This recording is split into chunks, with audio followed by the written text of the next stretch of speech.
রমজান মাসে পঞ্চগড়ে কেউ কোনো ক্রমে যাতে সিন্ডিকেট করতে না পারে সে বিশ্ব সতর্ক থাকার আহ্বান জানিয়েছেন পানি সম্পদ প্রতিমন্ত্রী ফরহাদ হোসেন আজাদ।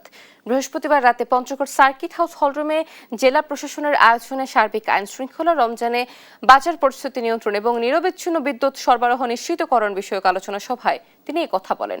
বিদ্যুৎ নিয়ে রমজান মাসে যেন অসুবিধা না হয় সেদিকে নজর রাখতে বলেন তিনি।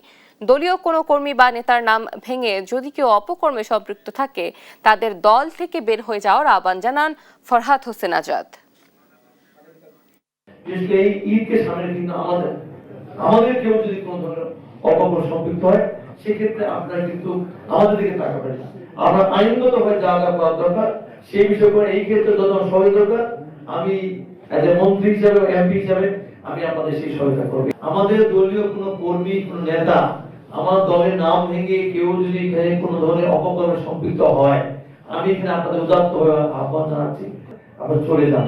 আপনার মতো মানুষের আমার দলের দরকার নাই। কাজে এই বিষয়টা কিন্তু মেসেজটা আপনি ক্লিয়ার নেবেন।